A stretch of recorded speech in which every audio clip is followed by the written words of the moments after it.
Hola, buenos días, buenas tardes, buenas noches también. Estoy ultra sola. No está Darío, no llegó ninguno de los acompañantes, nadie, pero vamos a sacar adelante este programa con la ayuda y el apañe de el equipo de 32 minutos, nuestros queridos palitroques, Diego, Pablo y la Jesús en la producción periodística. Así que vamos, aguante, aguante, aguante. Después de este momento de, ¿qué podríamos decir? De introducción, también queremos solidarizar y mandar nuestras sentidas condolencias a las familias de los 6 mineros que fueron encontrados lamentablemente fallecidos en el yacimiento El Teniente, después del accidente ocurrido a 500 metros bajo tierra el pasado 1 de agosto. Habrá que investigar, hay informaciones contrapuestas respecto de por qué se produjo este accidente, hay investigación de la Fiscalía, investigación de Codelco, pero lo más importante en este minuto es que hay 6 familias que están de luto y de luto también está todo el país. Se ha decretado duelo nacional por 3 días y nosotros nos sumamos a esa congoja. Ya, pausa. Pausa, chiquillos, para empezar a leer las noticias de esta semana.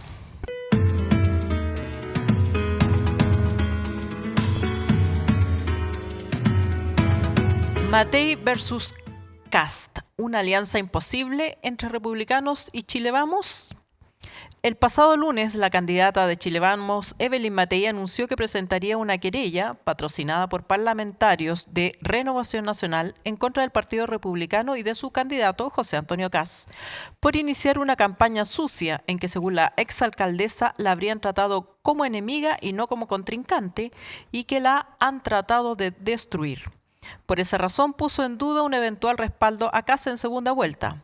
A mi juicio, dijo, esa campaña pone en tela de juicio la idoneidad de los líderes del Partido Republicano, porque este tipo de campañas son más bien propias de regímenes autoritarios. Si ellos hacen esto estando en la oposición, uno se pregunta qué serían capaces de hacer si alguna vez tuvieran el poder de la presidencia de la República, sostuvo la candidata. Como prueba de sus acertos, Matei reveló que las personas que la atacaban con videos manipulados eran las mismas que en la elección presidencial pasada atacaron a Sebastián Sichel. ¿Quién pasó a segunda vuelta?, se preguntó la candidata de Chile Vamos, Kast. Atacaron a Kaiser cuando estaba punteando, lo votaron y ahora yo. Además, he ido teniendo bastante información de adentro, dijo. En la jornada del miércoles, los dos candidatos de derecha se encontraron por primera vez tras este conflicto en un conversatorio en el Hogar de Cristo. Tras el evento, Kast abordó la tensión con su contendora y negó ser el autor de una campaña sucia. Afirmó que había 2 caminos para enfrentar este proceso, uno el de las propuestas de política pública y otro el de la disputa. Hacia el final de la jornada, Matei y Chaguán grabaron y publicaron un video comunicando que desistirían de presentar la denuncia contra Kast y manifestaron que esperaban una declaración pública del candidato de republicano rechazando este tipo de campañas sucias. ¿Qué pasó? ¿Qué pasó entre medio? No lo sabemos, nadie lo ha revelado, pero había bastantes críticas soterradas a Matei por intentar ganar la elección por secretaría, decían algunos, por judicializar la campaña y aparentemente esas presiones hicieron que Matei y Chaguán desistieran de la denuncia judicial. Sin embargo, las relaciones siguen tensas y quebradas con su contendor José Antonio Kast. Veremos qué pasa, qué capítulos nuevos nos trae esta tensión, más bien que parece irreconciliable en los próximos días. Para hablar de este tema y otros temas de la contingencia política, nos va a acompañar Pierina Ferretti, socióloga y analista política, en un segundo. ¿Buscas ese disco de vinilo que le falta a tu colección? ¿O quizá un libro sobre tu artista o banda favorita? Somos la tienda de música.cl, una disquería y librería de música online con un amplio catálogo de discos de vinilo de todos los estilos y una dedicada selección de libros sobre la música y los artistas que tanto nos gustan. Despachamos a todo Chile y por compras sobre 79.900 pesos, todo envío es gratuito. Visítanos en www.latiendademusica.cl, el rincón online para amantes de la música.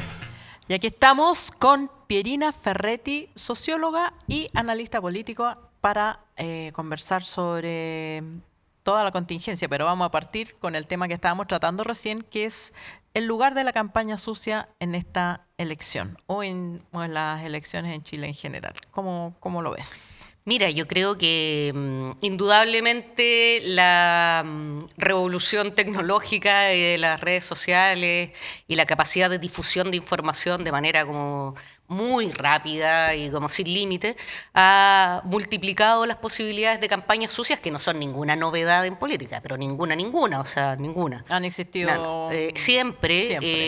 Y creo que en eso no hay que como sorprenderse. Si lo sorprendente, evidentemente, para todos nosotros es la capacidad que tienen las redes sociales de esparcir, ¿cierto? Información a veces falsa, a veces trucada.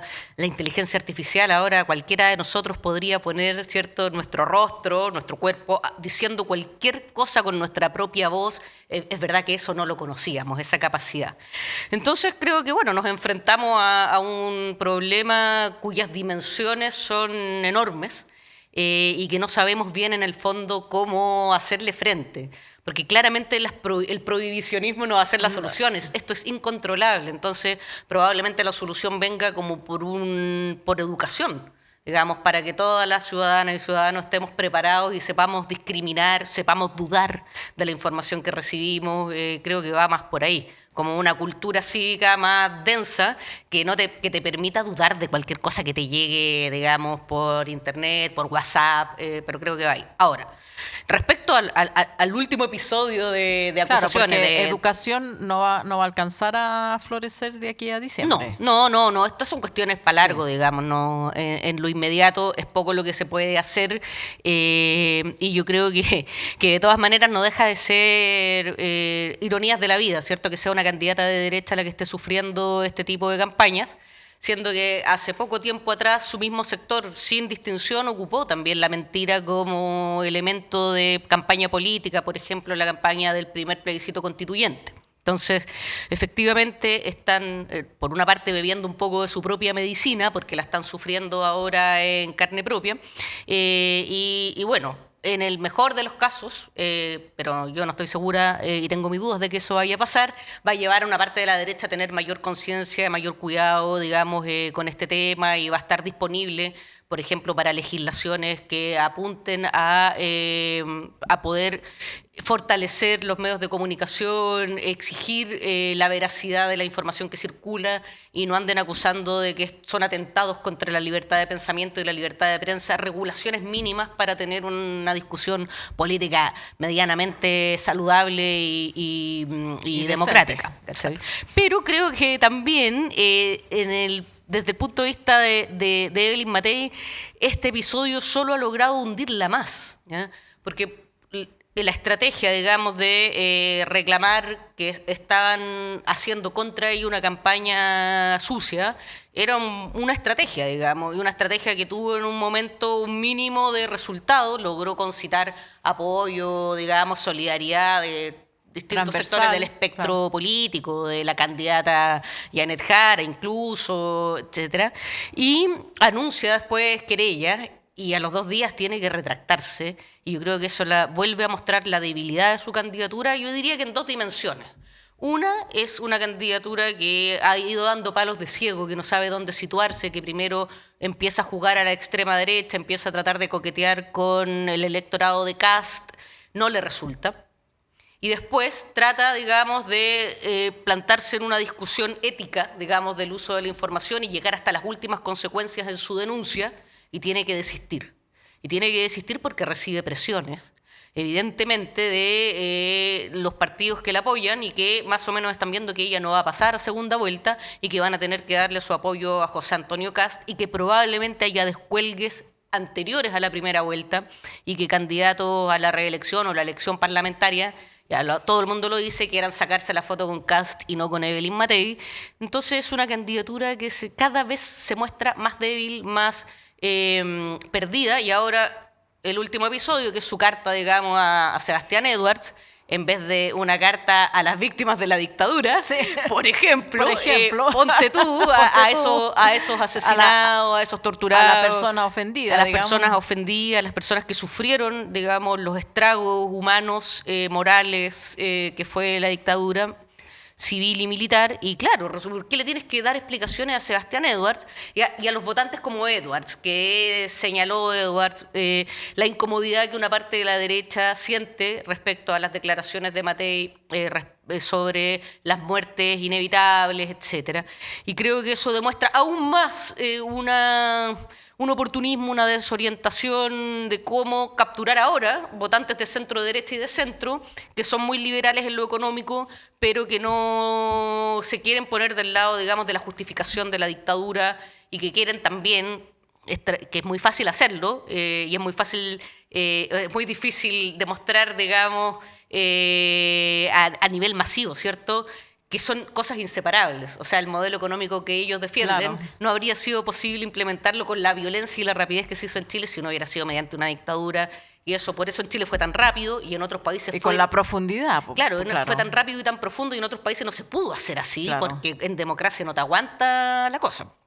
Pero bueno, creo que está tratando ahora de conquistar a ese mundo incómodo, ¿cierto?, con su pinochetismo, y no me parece que les vaya a ser fácil a Evelyn Matei, digamos. Escarbamos un poquito y vemos cuál fue, por ejemplo, el rol de Matei cuando detuvieron a Pinochet en Londres. O sea, estaba ahí como encadenándose prácticamente a la embajada británica, sí, ofreciendo las penas del infierno por la detención del general en Londres. Entonces, es una mujer pinochetista, yo creo, que ante la desaparición por muerte de la figura de Sebastián Piñera, la derecha se queda sin un líder no pinochetista, el único que tenía la capacidad de enfrentar una candidatura presidencial y de unir a la derecha, a pesar de la incomodidad que el propio Piñera representaba, por ejemplo, para la UDI, por esa posición no pinochetista.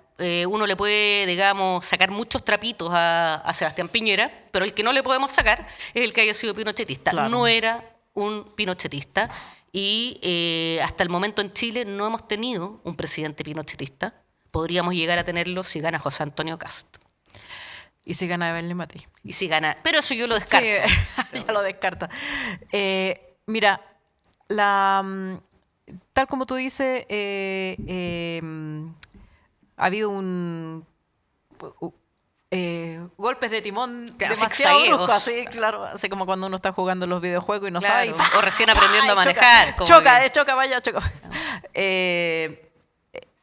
Pero en esta arremetida, que tuvo dos momentos de Evelyn Matei, primero denunciando una campaña sucia que puso el tema, y después vino como con una segunda ola y anunció una querella, claro, e incluso dijo que no podía garantizar su apoyo en segunda vuelta. Fue mucho más allá todavía. Claro, verdad.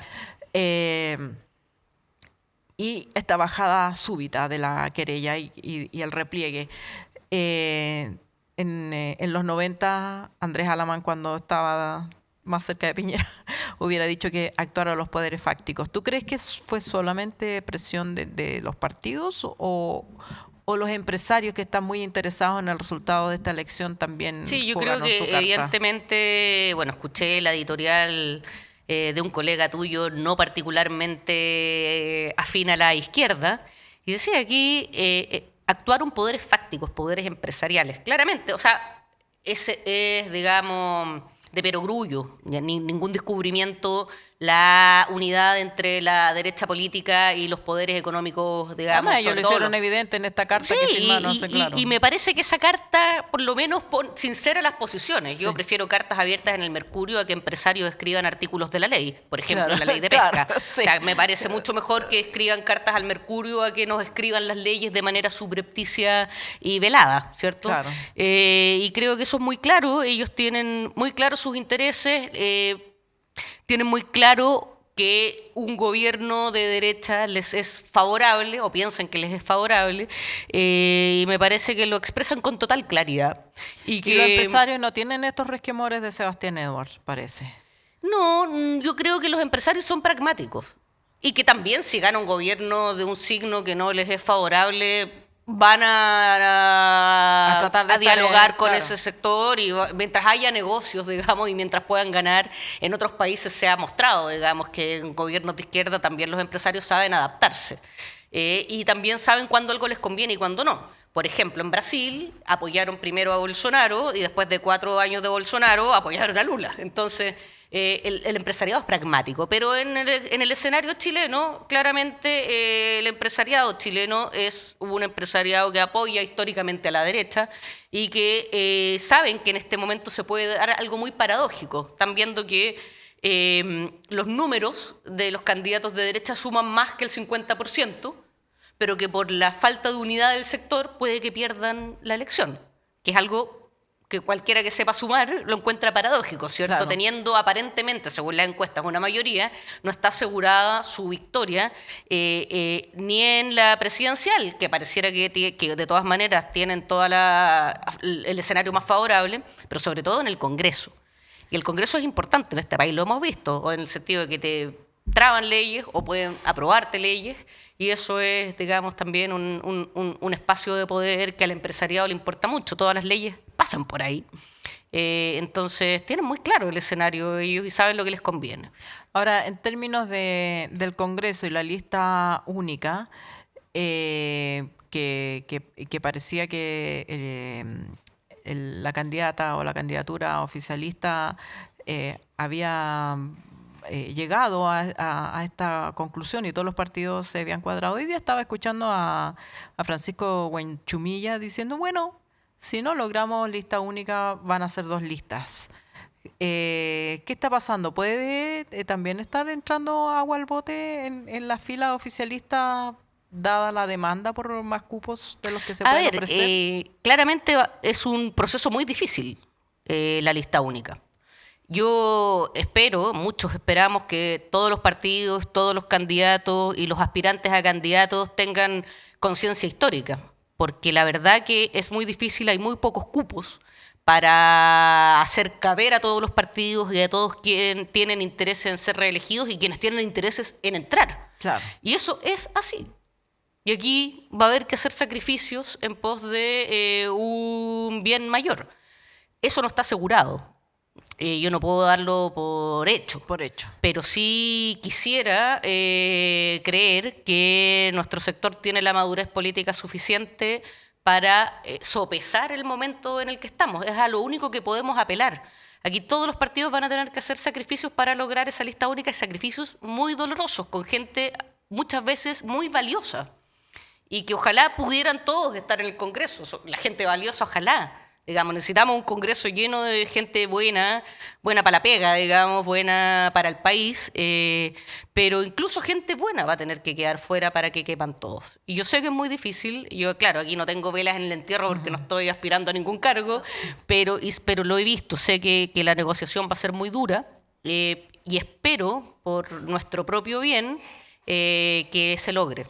No es algo que esté firme y seguro, pero sí hay una voluntad de hacerlo, pero creo que todos los partidos están crujiendo, están resintiendo que más allá de la voluntad de querer la lista única, ahora se está comprobando. Está doliendo. Está doliendo y los presidentes de partido reciben, digamos, los descargos, los desencantos de sus militantes que legítimamente aspiran a un cargo parlamentario y creo que va a haber mucha crujidera en esta semana. Es normal que así sea, tampoco hay que espantarse, pero espero que tengan entre la frialdad de cabeza y el corazón puesto en que no le conviene al país, no nos conviene a nosotros darle espacio a la derecha. Y está más que comprobado por nuestro sistema electoral que la lista única es la que daría los mejores resultados. Ahora, por última pregunta, de estos procesos de unidad, digamos, racional, aparecen los descolgados que quitan votos por fuera, digamos, los que si no logran el cupo parlamentario se van por la libre. Y lo mismo puede pasar en la presidencial, porque hasta ahora las encuestas miden los candidatos o candidatas que están disponibles hasta ahora, pero ya Marco Enrique Minami anunció que había juntado la firma. Parisi anunció una alianza con Pamela Giles. ¿Cómo ves el riesgo de la dispersión de votos no solo en la derecha, que ya lo vimos, sino que también en las filas de la centroizquierda? Lo veo negativo. A ver, que haya más candidatos de izquierda o centroizquierda me parece irresponsable, me parece que no tiene ningún sentido, que solamente quita votos y hace daño. Ahora, evidentemente, esta opinión que muchas personas compartimos parece ser, digamos, impermeable. Quienes tienen estas aspiraciones sabiendo que no van a ser electos. Y ahí, digamos, es muy difícil, digamos. Yo espero que los partidos activen conversaciones, pero descarto, digamos, que puedan bajarse candidaturas que al parecer ya están, digamos, muy dispuestas a competir, aunque saben de antemano que no van a ganar, como es el caso de Marco Enrique Minami. El caso de Parisi es distinto. Yo no le podría alegar que él va a dispersar votos, digamos, porque él no tiene por qué tener ninguna fidelidad ni preocupación. Al contrario, él quiere ganar, claro. Sabe que tiene chances, no sé si de ganar, pero sí de volver a concitar una adhesión importante. Y yo creo que hay que tener mucho ojo con Parisi. Su pragmatismo es brutal, o sea, llegar igual que el de Giles, por supuesto, pero creo que lo que hay que mirar con atención es a las y los chilenos, sobre todo los chilenos a los que Parisi convoca. Creo que ahí hay un Chile que por más de que sea difícil de entender, por más de que sea difícil de representar políticamente, hay que mirar. O sea, son personas que, por supuesto, están enojadas con la política institucional, con razones muy justas, que se han ido formando una imagen de la política institucional como una manga de apitutados, digamos, que tienen sueldos millonarios y no le trabajan ni un día a nadie.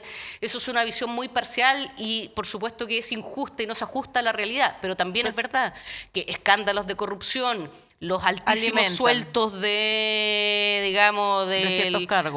ciertos cargos alimentan esa desconfianza hacia la política, que por supuesto no es una imagen real de lo que el campo político es, pero hay muchas cosas que alimentan esa mirada de la ineficacia del Estado en muchas materias, de la burocracia excesiva, de los recursos que se pierden. Eso no son mentiras, digamos, y son cuestiones que a las que una parte de Chile son muy sensibles. Entonces, a mí que Parisi, tengo muchas críticas con la figura de Parisi, con él, pero tenemos la obligación de entender al Chile que Parisi convoca. Yo creo que tenemos varios pasos pendientes.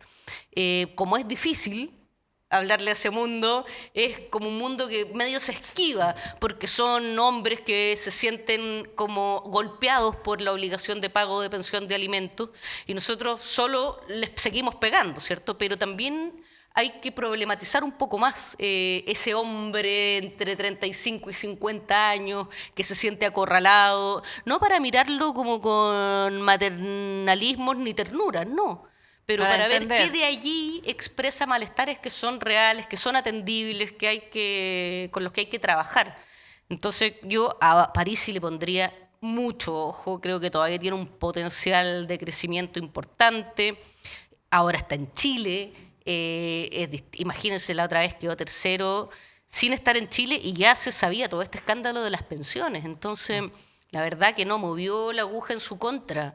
Y ahora estando en Chile, pudiendo desarrollar trabajo territorial, no sé, yo tendría mucho cuidado con ese candidato. ¿Y a quién amenaza más? ¿A la izquierda o a la derecha o amenaza a todos por igual? A ver, yo creo que al hablarle y al convocar a un sector de clase media emergente popular, le hace daño, si bien le va a quitar votantes a la derecha y a la centroizquierda, creo que es más doloroso para la centroizquierda porque son los sectores sociales a los que nosotros debiéramos representar. Si nos quitara votos entre los grandes empresarios que no van a votar por Parisi, yo no me preocuparía. Porque, claro. Además no son tantos. No son tantos y no debiéramos representar sus intereses. Sí. Pero si está convocando el voto de sectores populares, de sectores medio populares, a mí me duele en el sentido y me preocupa porque claramente son los sectores que la izquierda deberá decir sus intereses, sus preocupaciones, sus dolores, sus frustraciones. Bueno, nosotros somos el sector político que va a estar ahí para defender, que va a estar ahí para cambiar las cosas en favor de personas como ustedes. Y ahí está el problema, es que Parisi pone que son reales. Él los pone como con su lenguaje rimbombante, pero dice, nos quitaron el sueño de la casa propia. Bueno, es verdad que el sueño de la casa propia se vuelve cada vez más lejano para las nuevas generaciones. Entonces dice una verdad. Claro. No dice la solución, digamos, a ese problema, pero toca hebras, toca fibras sensibles. Hay una generación de jóvenes que tuvo padres que pudieron acceder a la casa propia y que no están pudiendo ellos acceder a la casa propia. Eso es una realidad. Una realidad. Entonces la izquierda tiene que hablar de eso, de la casa propia. Tiene que Ahora, hablar... hay otro tema donde es más difícil. Sí, la izquierda ha representado y ha hecho política pública para que los padres se hagan cargo de pagar las pensiones. ¿De qué manera podrías elaborar un discurso que dijera, bueno, no, está bien, no la pague? No, yo creo que no hay que retroceder en eso, aparte que no es dicotómico, digamos, para hablarle al hombre deudor y que está resentido con este gobierno, yo creo, y con este gobierno y con el feminismo y con esta época, digamos, que los dejó sin lugar, como que y sienten una incomodidad de no tener lugar, digamos, y uno lo ve en los hombres de esa edad. Y creo que la respuesta tiene que ir por el lado de ofrecer mejores condiciones laborales, mejores salarios, más oportunidades para tener la casa propia y pagar la pensión al mismo tiempo, digamos. Es verdad que para ciertas... Hay una generación y un sector social que tiene mucha carga, que tiene que ayudar a sus papás viejos, que tiene que pagar la pensión, que tiene que pagar arriendo, que no puede acceder, o sea, que está endeudado. Y es verdad que esa gente está cogotada, si no es mentira eso. O sea, hay mucha gente que tiene que apoyar a sus papás, por ejemplo, que tienen malas pensiones. Eso es una realidad. Entonces creo que aquí la salida, digamos, para mostrarle a esas franjas sociales que la izquierda y la centroizquierda está con ellos, es hacer políticas que impacten materialmente en su vida, digamos, y que vayamos saliendo del acogotamiento, ¿ya?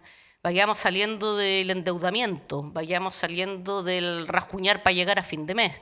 Y eso, no hay una varita mágica para eso, son muchas cosas. Estaban hablando del empleo, y eso tiene que ver, por una parte, con crecimiento, pero por otra parte, con que ese crecimiento ofrezca mejores puestos de trabajo, mejor pagados, mejor valorados socialmente, y para eso se necesita también trabajadores mejor calificados y que ya no se les pueda, digamos, despreciar porque son tan bien formados y te sirven para la pega que necesitas y se te hacen necesarios y no tan reemplazables. Son muchas cosas al mismo tiempo. Es imposible lograr todos esos cambios en 4 años. Es desesperante, pero es verdad. O sea, también aquí es verdad que tenemos límites. Y que no se puede prometer a todos. Yo creo que no se... es como una paradoja, ¿cierto? Sí. Como que para entusiasmar tienes que mostrar un horizonte mejor.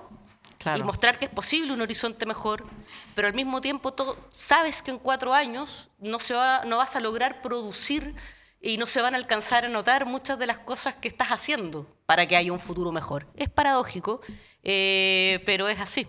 Creo que grandes cambios que tuvo este país se fueron, por ejemplo, no sé, pues cuando se decretó la ley de instrucción primaria obligatoria. Las consecuencias de esa política no se notaron en 2 años, ni en 3 años, ni en 4 años.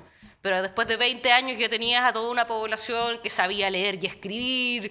En fin, es paradójico y desesperante al mismo tiempo, pero creo que no porque sea paradójico y desesperante, tenemos que dejar de mirar sobre todo al Chile que más nos desafía, a nuestros lugares de incomodidad, salir de nuestra zona de confort, mirar al Chile que no nos gusta muchas veces ver tal como es. Si no, no vamos a ganar la elección, que ya bien difícil la tenemos. Así que eso. Bueno, muchas gracias Pierina. Y ustedes volvemos con otra interesante noticia y un magnífico entrevistado que es sorpresa.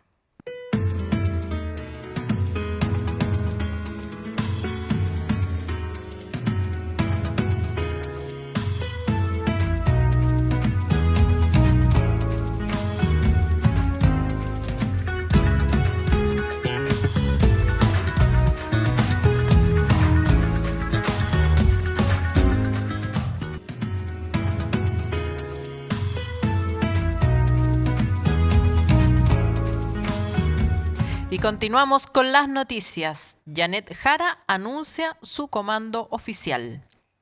El jueves pasado, Janet Jara reveló los integrantes de su comando, que tendrá 5 pilares: estrategia electoral, programa, territorial, avanzada y voceros. Además, los presidentes de los partidos, desde el Partido Comunista a la Democracia Cristiana, participarán en un consejo de timoneles. En lo administrativo, Jara nombró como jefe de gabinete al socialista Jorge Milaquén, quien tuvo un rol similar en el Ministerio del Trabajo cuando ella era la titular. La coordinación programática quedó a cargo de Camila Miranda, una militante frente amplista y considerada uno de los cerebros de la campaña del En Contra en el segundo proceso constitucional. Nicole Cardoch, quien recientemente dejó su puesto como subsecretaria general de gobierno, asumió como coordinadora territorial. La periodista Javiera Milla será la coordinadora de producción y avanzada.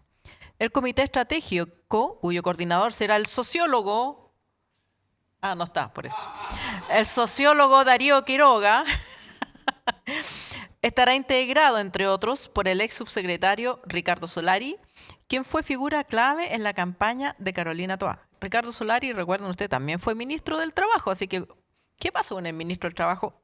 Evelyn Matei fue ministro del Trabajo. Por el ex candidato presidencial y actual diputado de la Federación Regionalista Verde Social, Jaime Mulet, y por los actuales secretarios generales de los partidos PPD y del PC, José Toro y Bárbara Figueroa. El equipo económico, que a todo el mundo le interesa mucho, que forma parte del pilar programático, estará formado por Andrea Betancor, académica cercana al Partido Liberal y experta en macroeconomía; Luis Eduardo Escobar, economista de la Universidad de Chile y máster en economía de la Universidad de Maryland; Nicolás Bome, economista y magíster en análisis económico de la Universidad de Chile; Osvaldo Rosales, economista de la Universidad de Chile y magíster en economía; y Sebastián García, economista y magíster en análisis económico de la Universidad de Chile. También ya están confirmados como voceros Erika Edo de la ADC y Ricardo Lagos Weber. Al enterarse del comando de la candidata oficialista, el presidente de la UDI, el diputado Guillermo Ramírez, más el secretario general Supar Antonio Coloma y la integrante de la Comisión de Mujeres y Equidad de Género de la Cámara, Flor Beise, cuestionaron la composición del equipo, acusando de guardar en un cajón la paridad de género. Los políticos de oposición emplazaron a Jara a responder por la falta de mujeres en su grupo y además la acusaron por una preocupante incoherencia entre el discurso y la práctica. La perso, ya. La derecha alegando por la paridad de género, pero en fin, será un tema respecto del cual se tendrá que hacer cargo la candidata Janet Jara. Para hablar de este tema, ¿con quién vamos a hablar? No, de este tema no solamente del comando, sino que de las candidaturas, la lista única y una potencial candidatura. Vamos a estar con Gustavo Gatica, que nos contará de su próxima aventura en dirección al Congreso. Inconfondibile. Indimenticabile.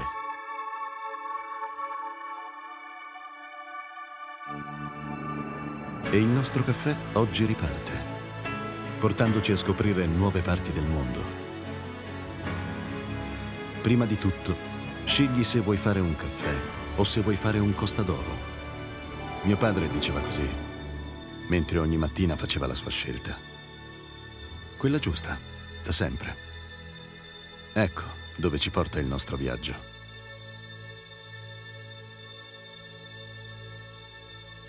esattamente dove abbiamo sempre voluto essere.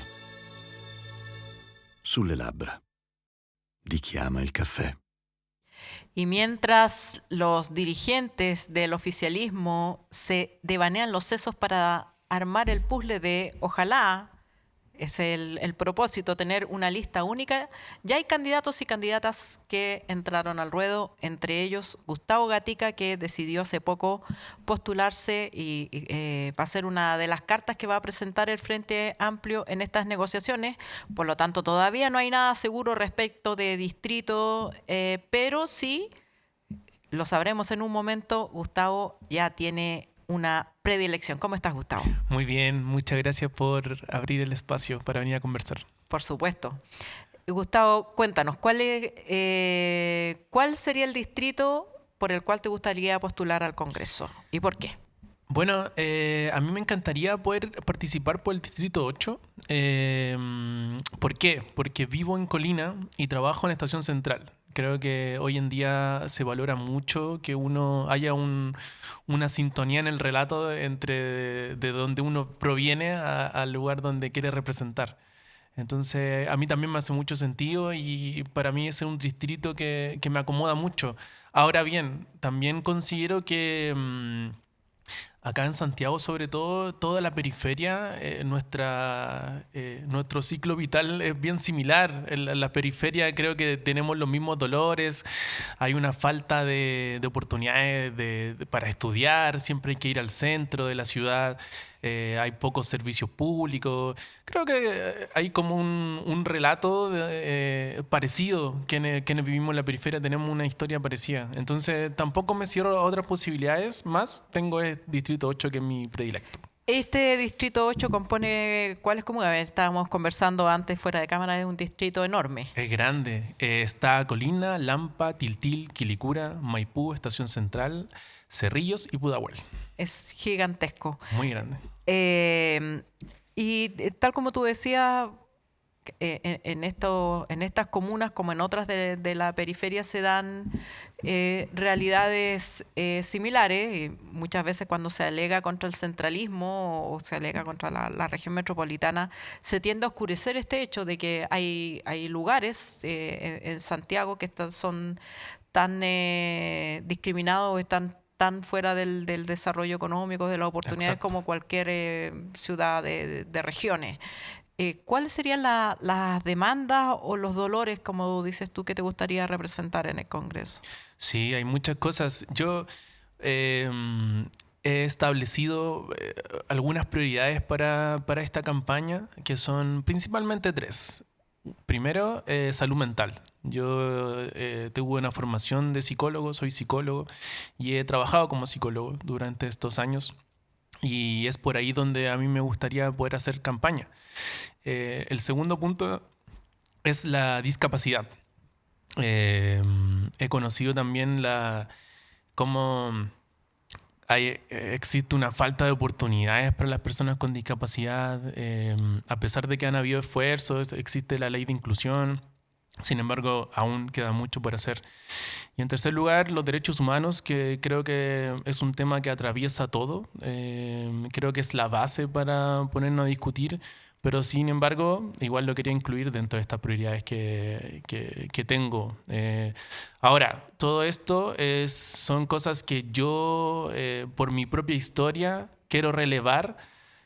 Sin embargo, durante las próximas semanas queremos hacer encuentros en las diferentes comunas del distrito para recoger cuáles son los dolores y que las personas nos digan en primera persona cuáles son los dolores y quizás estas prioridades también vayan modificándose. Creo que un buen representante del territorio es quien escucha también. Entonces, por eso digo, estas son mis prioridades, pero también se pueden ir modificando de acuerdo a lo que escuchemos en estos encuentros con la gente en el territorio. Gustavo, suele suceder, y perdona que aquí saque el carné, pero Me ha tocado la oportunidad como periodista desde el retorno a la democracia, por lo menos, de cubrir política con mayor o menor intensidad, y uno puede ver un cierto patrón de idealismo, de entusiasmo de los candidatos antes de entrar al Congreso, y después encontrarse que la labor parlamentaria en sí misma no permite muchas veces, Sí. por la manera en que está diseñado nuestra arquitectura institucional, como ustedes, nuestros auditores y auditoras sabrán, en Chile la iniciativa parlamentaria la tiene el presidente de la República, y es muy poco lo que pueden hacer los parlamentarios. En general levantan, aunque últimamente se han convertido en un mayor contrapeso, no pueden los parlamentarios, por ejemplo, presentar proyectos que impliquen gasto de presupuesto, y que es una Exacto. limitante fundamental. ¿Cómo te imaginas en el Congreso? ¿Cómo te imaginas sorteando estas expectativa versus realidad, Sí. que suele, digamos, desanimar muchas veces a los parlamentarios? Sí, es totalmente cierto.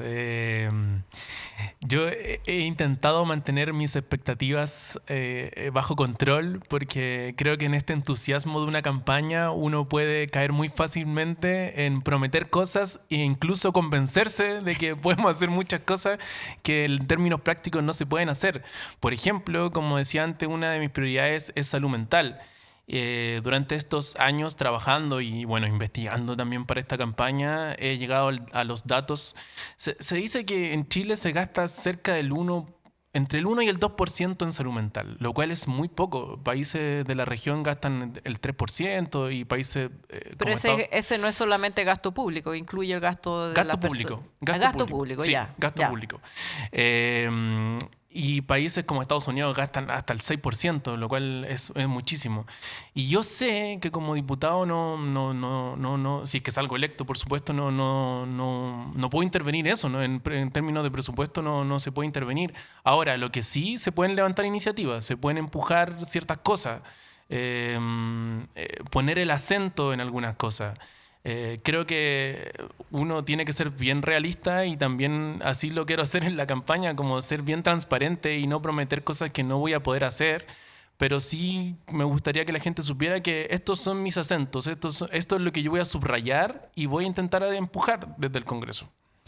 Ahora, una de las definiciones que tuviste que tomar como candidato o precandidato al Parlamento, buscar un domicilio político. Sí.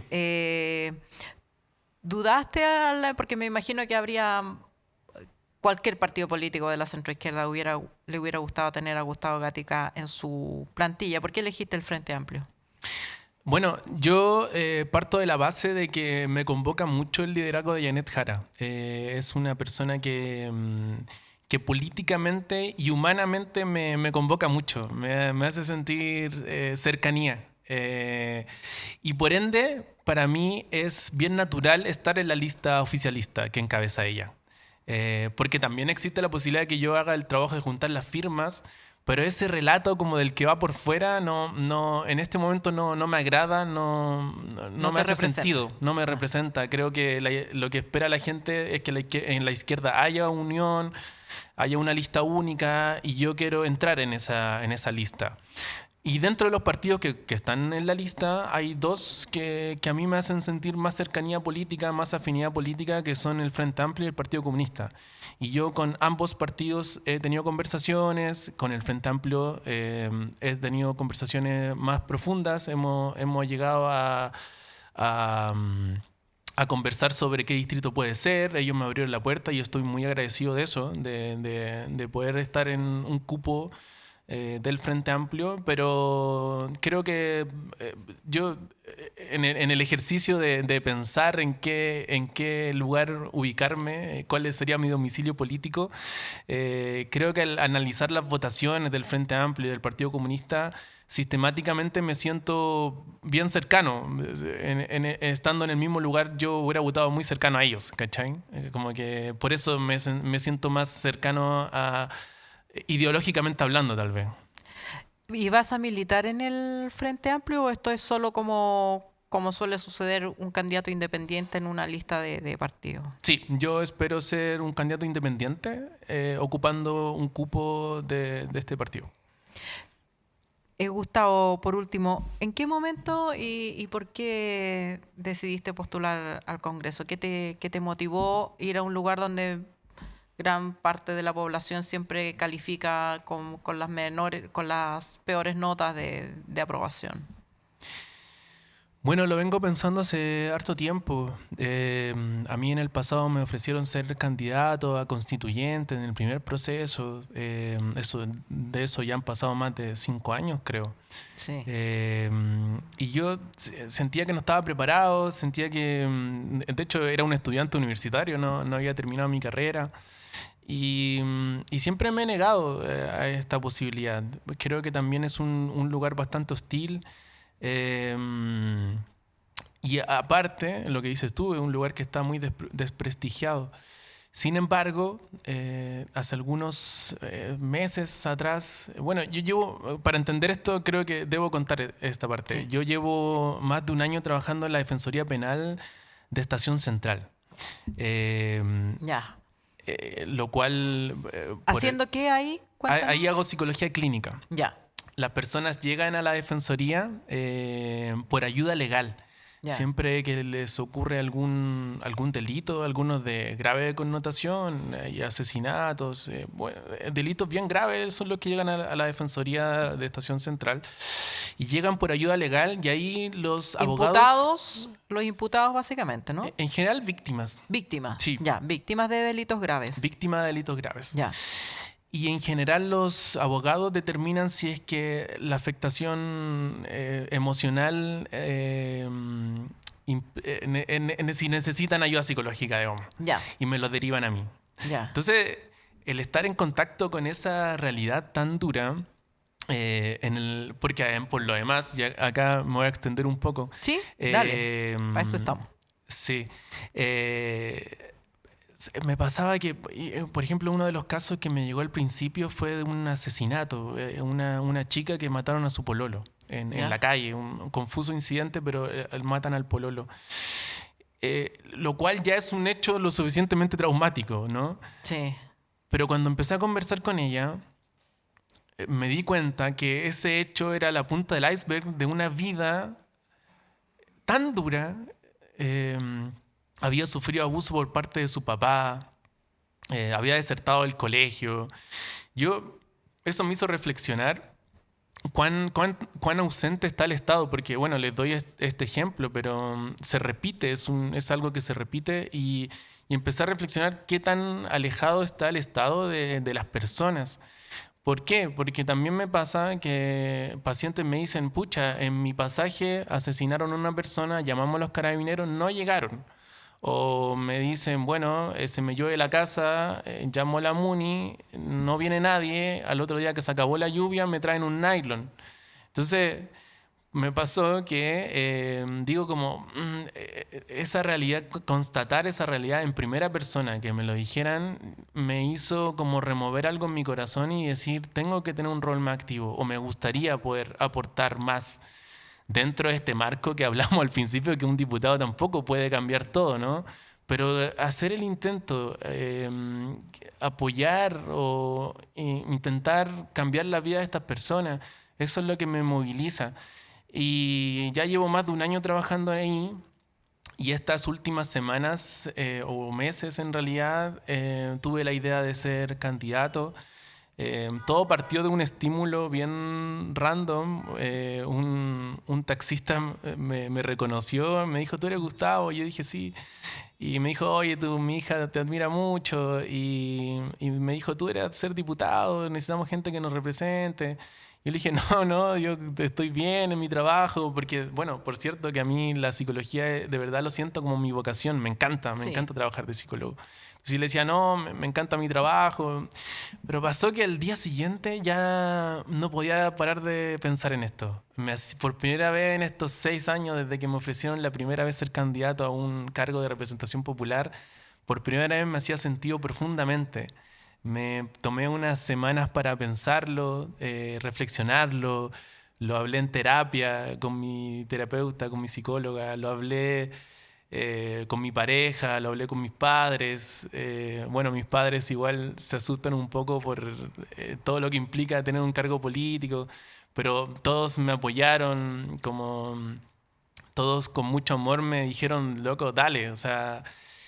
Por cierto que yo siempre he sido una persona que le gusta la política, siempre soy de esas personas que ve, no sé, Mesa Central los domingos en la mañana. ¿Cachai? El ñoño.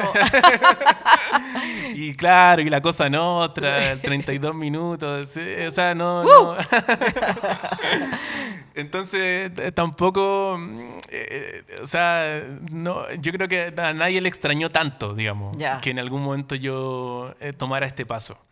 Así que bueno, esa es un poco la historia de cómo llegué a tomar esta decisión. Bueno, te deseamos una campaña alegre y poco angustiosa porque sí, también la vejez me ha permitido ver a muchos candidatos sufrir en las campañas y bueno, y aquí están nuestros micrófonos para que nos vayas Muchas contando gracias. cómo avanza tu candidatura. Bacán. Muchas gracias, Gustavo. Muchas gracias, Alejandra. ¿Buscas ese disco de vinilo que le falta a tu colección? ¿O quizá un libro sobre tu artista o banda favorita? Somos la tienda de música.cl, una disquería y librería de música online con un amplio catálogo de discos de vinilo de todos los estilos y una dedicada selección de libros sobre la música y los artistas que tanto nos gustan. Despachamos a todo Chile y por compras sobre 79.900 pesos, todo envío es gratuito. Visítanos en www.latiendademusica.cl, el rincón online para amantes de la música. ¿Qué pasa con el desempleo? Las últimas cifras muestran un aumento. ¿Hay aumento del desempleo en realidad?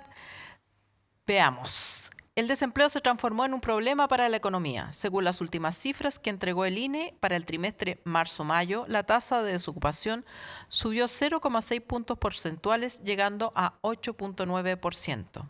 El alza del desempleo, según explicó el INE, se debió al alza de la fuerza del trabajo, 0,8%, que fue mayor a la presentada por las personas ocupadas, 0,2%. Es decir, el mercado laboral no está siendo capaz de absorber la mayor demanda por empleo. Las personas desocupadas aumentaron un 8,5%, incididas por quienes se encontraban cesantes ya, un 8,3%, y por quienes buscan trabajo por primera vez, un 10,4%. El número de desocupados total llegó a 917.000 personas, la más alta desde febrero-abril del 2021 en plena pandemia. Y se crearon solo 14.500 nuevas plazas laborales, la más baja desde la crisis sanitaria. En 5 regiones, además, el desempleo se sitúa sobre el 9%. El Observatorio de Contexto Económico de la Universidad Diego Portales, OSEC-UDP, se enfocó además en profesionales con educación superior completa que están sin trabajo. Esto es lo que se llama o se denomina el desempleo ilustrado. Según el director de OSEC-UDP, Juan Bravo, una de las grandes transformaciones del mercado laboral chileno es su cambio de composición hacia una fuerza laboral con mayor nivel educativo. Las cifras muestran que el tener mayores niveles de educación no asegura un trabajo. La tasa de desempleo del segmento de personas con educación superior completa llegó a 8,1% en el trimestre marzo-mayo de 2025. Esta es un alza de 1,4 puntos porcentuales respecto del mismo periodo en 2024 y el número implica un aumento de 76.229 desocupados con alta educación. Desde el gobierno, el ministro de Hacienda, Mario Marcel, puso paños fríos a las cifras de empleo. Según Marcel, para analizar la variación en 12 meses se debe tener en cuenta que en la base de comparaciones hubo un efecto puntual, que fue la contratación de encuestadores para el censo. Para Marcel, el 8,9% de desempleo que se registró en este periodo es la más alta que vamos a ver este año, probablemente tanto por la desaparición de ese efecto en la base de comparación y por el mayor dinamismo que está tomando la economía, por lo que es probable ir viendo un descenso en la tasa de desocupación en los próximos meses.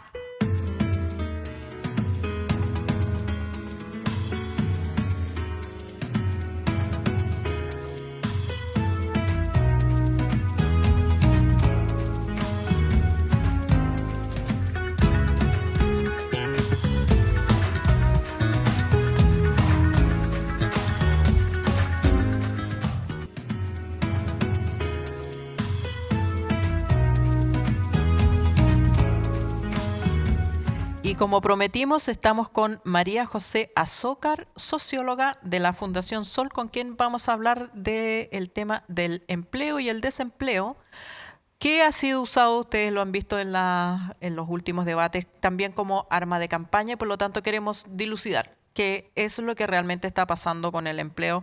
La Fundación Sol ha hecho bastantes publicaciones sobre este tema y por eso te invitamos, María José. Cuéntanos un poquito qué hay detrás de esta cifra de aumento de desempleo. ¿Está aumentando el empleo o sea, el desempleo, como dice las cifras y ha destacado la oposición? ¿O es simplemente un problema de la base con la cual se está calculando, que es el argumento del ministro Marcel? Cuéntanos. Sí.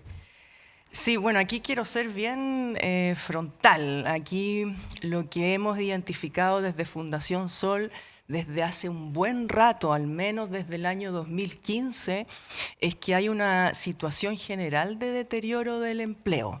Y esto no tiene que ver solo con la pandemia sin duda que fue importante, no tiene que ver solo con un gobierno u otro. Aquí hay una tendencia, ¿no?, desde hace varios años en donde venimos identificando que hay un desempleo estructural alrededor del 7%, que ahora vamos viendo que va aumentando, y cuando una además utiliza distintos indicadores complementarios, una también se va dando cuenta de que esta es una tendencia, ¿no?, como decía, desde hace varios años. Entonces, quizás vamos por parte. Vamos, ¿no?, por parte, Entonces, vamos por parte. Vamos sí, desglosando. Lo ha dicho también aquí y quiero compartir o complementar tu punto de vista con el de... ay, ya se me acaba de olvidar el nombre. Bueno, un economista cuyo nombre ya voy a recordarme, que lo ha dicho aquí también, que el desempleo es un escándalo en Chile, que el 10%, en torno al 10% del desempleo debiera ser como el tema del que hablamos en términos políticos y no como ocurre que pasa a segundo plano hasta que hay campaña electoral. Sí. Sí, pues mira, ahí quiero aprovechar este espacio para hacer algo de pedagogía y para entender cómo se mide el empleo, para, ¿no?, poder poner este punto de que esta es una situación estructural. El desempleo, básicamente, el principal indicador lo que mide es que si una persona está buscando empleo y no lo encuentra y tiene disponibilidad inmediata para trabajar y no lo encuentra, bueno, ese es el desempleo. Y ese desempleo hoy la cifra es de 8,9%, aumentó en los últimos 12 meses y esto equivale a algo así como un poquito más de 900.000 personas. Ese es el desempleo.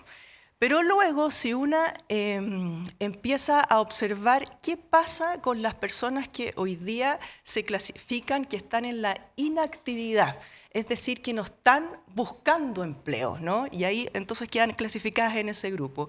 Y una le pregunta, bueno, ¿por qué no estás buscando empleo? Y contestan, bueno, porque busqué mucho rato y me desanimé, ¿no? Ese es el grupo son de las personas que se rindieron de buscar empleo. Exacto, y a ese grupo se le denomina desalentados. Y si además una va observando qué pasa con las personas que están empleadas, pero están disponibles para trabajar más horas, ese es el subempleo. Por ejemplo, si yo trabajo 20 horas, estoy muy dispuesta a trabajar 40 horas, ¿no? Bueno, cuando una va observando el desempleo en conjunto con el subempleo y con este grupo de los desalentados, la cifra aumenta y aumenta algo así como un 12,4%. Y si sumado a esto, Alejandra, una observa... Un 12,4% de la fuerza laboral completa. Exactamente. Ya. Entonces, si una, además de esto, considera qué pasa con las personas que hoy día están en la inactividad, declaran que no están buscando empleo, que no tienen disponibilidad inmediata ahora, pero que tienen disponibilidad en el corto plazo, es decir, el lenguaje técnico aquí es que son inactivas potencialmente activas, ¿no? Ya.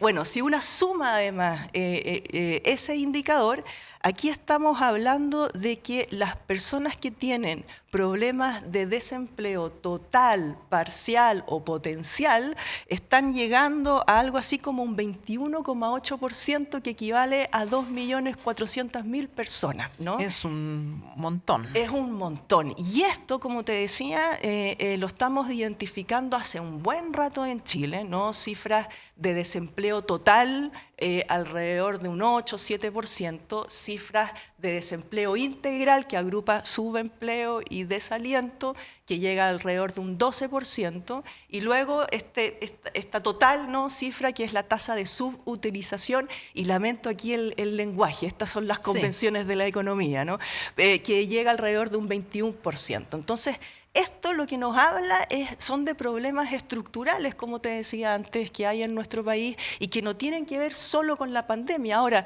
hay un punto, en el peor momento de la pandemia se destruyeron 2 millones de empleos, ¿no? Entonces, por supuesto que fue un shock importante de la economía, pero hoy día estamos en una situación donde no recuperamos el empleo que existía antes de la pandemia. Todavía falta por recuperar 293.000 empleos, ¿no? Pero como te decía, más allá de la pandemia, aquí estas son tendencias estructurales de largo plazo, y que además tiene que ver con un modelo de desarrollo que está mostrando signos de agotamiento, porque incluso en momentos en donde Chile crecía, estábamos viendo, ¿no?, cifras de desempleo, cifras de subempleo, y además el tipo de empleo que se generaba, incluso en momentos en donde Chile crecía medido por el PIB, era un empleo de baja calidad. Entonces, esas son las preguntas que nos hacemos, ¿no?, siempre desde Fundación Sol. Incluso en momentos de crecimiento, bueno, el empleo, el mundo laboral en Chile tiene problemas estructurales. Bueno, había una discusión en que la izquierda insistía más en el pasado, que ha ido abandonando esa conversación, pero una discusión respecto de tal como tú dices, la calidad del empleo, y que en momentos de crecimiento máximo en los años 90, por ejemplo, hay importantes industrias con cifras de altísimas ganancias, pero que no son generadoras de mucho empleo, como, no sé, por el comercio, la banca. En algunos momentos han tenido pic de crecimiento, pero no necesariamente ha ido acompañado de más empleo o de mejor empleo. ¿Hay algún lugar al que uno pueda mirar y decir, mira, no sé, Uruguay, mira Finlandia, como suele suceder, lugares, claro, donde el crecimiento va acompañado de empleo o empleo decente, como señala la OIT? Sí. ¿O este es un problema del capitalismo global? Es súper buena pregunta, Alejandra, porque esto en gran parte nos diferencia de miradas que son más hegemónicas en la economía y que están muy presentes en la escuela de economía de nuestro país, ¿no? En donde, entre otras cosas, entiende de que hay algo así como una relación causal entre más crecimiento, más empleo, mejores salarios, ¿no? Que entiende, por ejemplo, que las crisis económicas no son endémicas a este modelo capitalista, que se dice, ¿no?, que son escuelas negacionistas de las crisis. Bueno, desde Fundación Sol nos distanciamos de esas perspectivas y más bien dialogamos con perspectivas, como se dice, que son heterodoxas, ¿no?, en la economía, y entendemos, por ejemplo, que las crisis económicas son endémicas al capitalismo.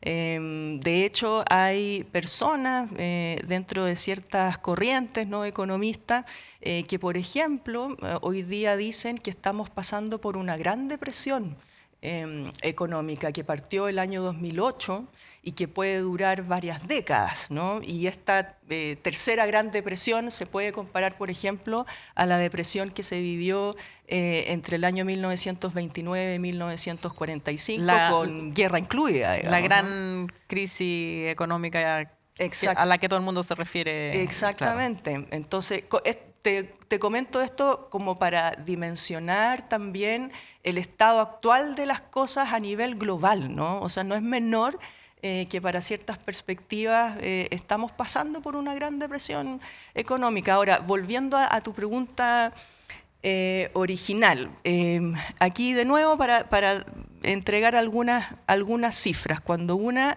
analiza la calidad de los empleos que se han generado luego de la pandemia, solamente un 30,9% de esos empleos son de calidad en el sentido que ofrecen full protección, ¿no? Un contrato escrito, pago de cotizaciones, licencias médicas, pago de vacaciones, etc. Y todo el resto son empleos o informales, ¿no? que en Chile varía entre un 25-30%, hoy día está en 36%, o son empleos de inserción endeble. ¿Y qué quiere decir eso? Que en las estadísticas aparecen como formales, pero en la práctica son empleos que están lejos de ser de calidad, por ejemplo, porque no te pagan licencia médica, ¿no? Porque tienes contratos muy cortitos. En Chile es muy común rotar de empleos, ¿no? Por ejemplo, los contratos indefinidos, la mitad de las personas que tienen contratos indefinidos, bueno, su empleo dura menos de 18 meses, ¿no? ¿Para qué decir? Aquí ni siquiera me estoy metiendo en temas de salarios, que en Chile además son bajos. Entonces, cuando una toma eso en consideración, y repito, estas son tendencias que se ven a largo plazo, ¿no? Hace un buen rato en Chile nos estamos ubicando con ese 30% de empleo protegido y el resto, 7 de cada 10 personas o tiene empleos informales o tiene empleos endebles. Entonces, cuando una analiza esa situación, y llegan personas que nos dicen, bueno, pero aquí lo que se necesita es crecer. Claro, pero si ese crecimiento es a costa de empleos endebles, por ejemplo, empleo a través de la figura de la subcontratación, es difícil pensar en bienestar aquí, ¿no? La subcontratación, entre otras cosas, implica una importante diferencia de ingresos, ¿no? En el plano de la, por ejemplo, de la minería, que ha sido como el corazón de la economía en Chile, ¿no? Aprovechemos a hablar del accidente en el Teniente, que eran trabajadores subcontratados. Exactamente. En la minería, 8 de cada 10 trabajadores están, ¿no? con vía subcontrato. Entonces, lo que estamos viendo es que cuando Chile crece, medido, ¿no? por este indicador, por ejemplo, del PIB, cuando Chile crece, bueno, eso significa que cada vez tienes, por ejemplo, en el plano de la minería, a más personas con contratos vía subcontrato, externalizados. Y eso, entre otras cosas, implica diferencias salariales, ¿no? Diferencias de ingreso. Y aquí viene el punto que te decía antes, que nos diferencia con otras miradas de la economía. Cuando una ve esas diferencias de ingreso entre quienes tienen contratos directos y quienes no, bueno, esa diferencia va a parar a los bolsillos de los dueños de las empresas, ¿no? Entonces, ¿el delta del crecimiento utilidad más que mejores sueldos? Exactamente, pues, ¿no? Porque aquí, ¿cuál es nuestro punto de partida para mirar la economía desde Fundación Sol? El punto de partida es que la riqueza la genera la clase trabajadora, ¿no? A través de su trabajo. Entonces, si tú tienes salarios que son bajos, ¿no? Y por ejemplo en el plano de la minería, vía subcontratación, que se castiga a quienes no tienen contratos directos, bueno, como dices tú, ese delta va a parar, ¿no? A mayores utilidades para los dueños de esas empresas. Por eso, en el fondo, de aquí lo que se trata cuando hablamos de crecimiento, aquí estamos hablando de diferenciales de poder, ¿no? De que tú tienes que tener mejores condiciones como clase trabajadora, por ejemplo, a través de una negociación ramal o de una negociación a nivel nacional, para presionar por mejor bienestar, por mejores salarios, por mejores condiciones laborales, y el empresariado, ¿no? Ahí siempre se resiste porque al final de cuentas no quiere mermar sus ganancias, ¿no? No quiere tener menos ganancias que antes. De eso se trata, eso es lo que está en el corazón de esta discusión. Y hay otro punto que me gustaría hacer, Alejandra, a propósito de todas las discusiones que se tienen sobre crecimiento, especialmente estos días de campaña. elecciones, de campaña. Y es que cuando una tiene empleos en donde una puede tener una cierta proyección en ese empleo, ¿no? En donde los contratos no duran menos de 18 meses, sino que te puedes proyectar en ese lugar del trabajo. Además, no sé, puedes tener mejores salarios porque hay una cierta movilidad, ¿no? En fin, hay un lugar de trabajo en donde te deja florecer en tus habilidades. Bueno, probablemente lo que va a pasar en esos lugares de trabajo es que, por ejemplo, si tú renuncias porque quieres emprender otros negocios, ¿no? O te vuelves más productivo, o innovas, ¿no? en otras áreas de la empresa. Aquí quiero recordar, haciendo memoria, ¿no? A veces la vejez es muy dura, pero una cuestión bonita de la vejez es que una trae ciertos Sabiduría. recuerdos, claro, de la Sí. experiencia. A mitad de los años 2000, por el año 2006, Andrés Benítez, rector de la Universidad Diego Portales, en una intervención en la Adolfo revista... Ibáñez, creo que. Perdón, Sí, la Universidad Adolfo Gracias, Ibáñez. gracias, Sí, gracias. sí. Hizo una intervención en la revista Capital en donde decía ¿por qué la papelera no es como Nokia? ¿No? Nokia había partido como una forestal y después innovó a otros negocios, ¿no? Claro. Entonces se hacía esa pregunta, ¿por qué la papelera no es como Nokia? Y eso enojó en su momento a los empresarios. Bueno, de alguna manera eso va al corazón del punto que quiero hacer acá, y es que cuando tú no tienes empresarios, ¿no? que no salen de una lógica rentista, que no entregan bienestar, que no entregan buenos salarios, que no permiten Que una no proyección, innovan. que no invierten, por ejemplo, en investigación y desarrollo, sino que siguen con estos negocios, como te decía, rentistas, extractivistas, sigamos exportando palos, piedras, fruta para afuera y quedemos con eso. Bueno, tú tienes la situación que tenemos en Chile y otros países.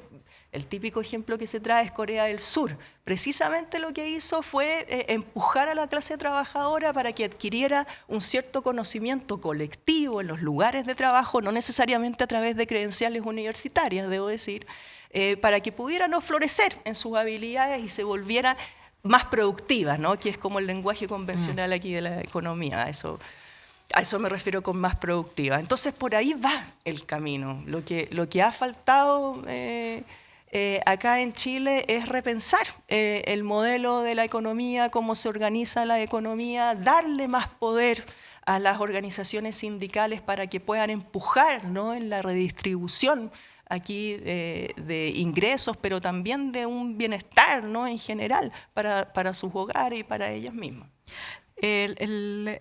Podríamos hablar todo el día, pero hay un punto que me parece que es súper importante tratar, que es el desempleo ilustrado que alumbró hacia allá la Universidad Diego Portales con su estudio, de la cantidad de personas con estudios y credenciales universitarias que están desempleadas. Y si uno lo mira todavía con más detalle, menores de 30 años me parece que es el 16% o algo así de personas que están sin empleo y que los están buscando. Falló el modelo Beca Chile, el modelo estudiemos más, saquemos posgrados, diplomados, títulos, porque tal como tú dices, nuestro modelo de desarrollo no está hecho para absorber gente con más formación.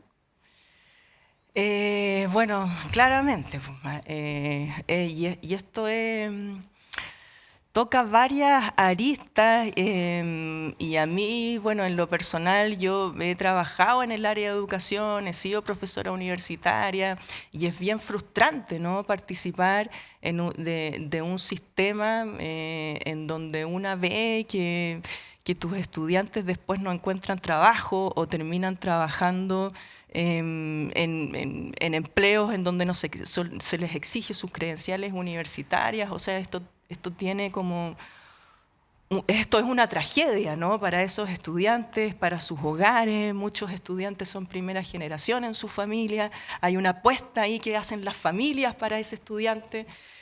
Y bueno, ¿para qué decir, no, toda la frustración que significa esto? Efectivamente, pues aquí la educación en nuestro país, como ya sabemos, es una educación privatizada, una educación donde si bien supuestamente no se lucraba, vimos que sí había lucro, ¿no? Una educación además que como tú muy bien decías, no ha tenido una planificación. Aquí, ¿no? Las universidades privadas, crearon carreras, ¿no? Por doquier, carreras que, bueno, después, como sabemos, no fueron absorbidas por el mundo laboral, un mundo laboral que además tiene todos estos problemas estructurales que hablábamos antes, pero además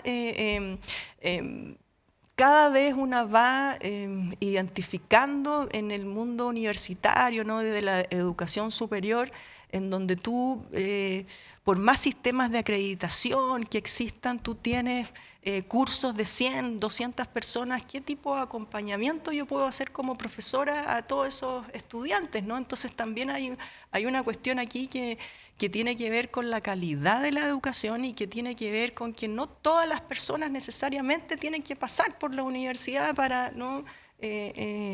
Poder contribuir a la sociedad. Lo que pasa es que aquí hubo una promesa de movilidad social, acá se generó un negocio y lo que tú indicabas al principio. Y vuelvo al punto que hacía antes Alejandra, que nos podemos llenar de personas con credenciales universitarias, con doctorados, con posgrados, pero si esas personas no encuentran empleos que les permitan florecer, ¿no? En sus habilidades, probar otras cosas, expandir sus capacidades, bueno, al final estamos drenando talento pues, ahí, ¿no? Y precisamente otros casos, como te comentaba antes, de Corea del Sur, pero también hay otros países en donde han hecho una planificación a largo plazo, en donde han dicho, mira, aquí queremos impulsar esta área de la economía, formemos a estas personas, insisto, no necesariamente a través de credenciales, claro, sino que de empleos que te den herramientas, pues, ¿no? Que te generen ambientes de trabajo técnica. Y que te generen ambientes de trabajo en donde se fomente el conocimiento colectivo, ¿no? Bueno, eso faltó pues, en nuestro país. Bueno, no hemos hablado, todavía no hablamos, pero te vamos a invitar de nuevo para hablar también de la pobreza de tiempo, de la pobreza, porque además esto no es igual para todos, las mujeres son más castigadas aún que los hombres en los mercados laborales y digamos, nos va peor, va peor. Bueno, y no solamente ahí las mujeres... Alejandro, o sea, generalmente las personas que lo pasan más mal y las cifras de desempleo lo van indicando, además de las mujeres, personas que son jóvenes, personas que son de mayor edad, ¿no es cierto? En Chile, lamentablemente, una buena proporción de personas se ve obligada a trabajar luego de los 60 años, dadas las bajas pensiones. Personas migrantes también, las cifras nos muestran que la tasa de desempleo subió más que el promedio. Personas de la comunidad trans, por ejemplo, generalmente están excluidas, ¿no? de empleos, trabajan en la informalidad y bueno, muchas de ellas tomando grandes riesgos. Entonces, claro, a veces se pone el foco en las mujeres, pero también es importante entender otras variables que crean jerarquías sociales, ¿no? Como la sexualidad, como la generación, bueno, ¿para qué decir diferencias raciales? Los territorios, hay regiones en donde vemos también mayores cifras de desempleo que otras, pues, ¿no? Ñuble, por ejemplo, etcétera. Entonces, ahí es importante siempre tener una mirada compleja de cómo funciona la desigualdad en nuestro país. Claro, no es tan simple. Me acordé el nombre del economista, Gonzalo Marner. Este rato.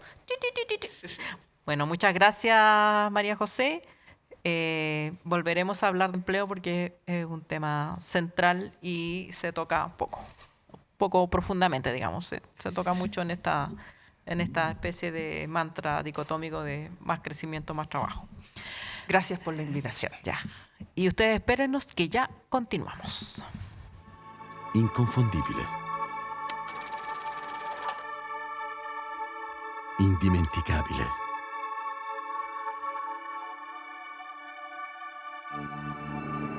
E il nostro caffè oggi riparte, portandoci a scoprire nuove parti del mondo. Prima di tutto, scegli se vuoi fare un caffè o se vuoi fare un costadoro. Mio padre diceva così, mentre ogni mattina faceva la sua scelta. Quella giusta, da sempre. Ecco dove ci porta il nostro viaggio.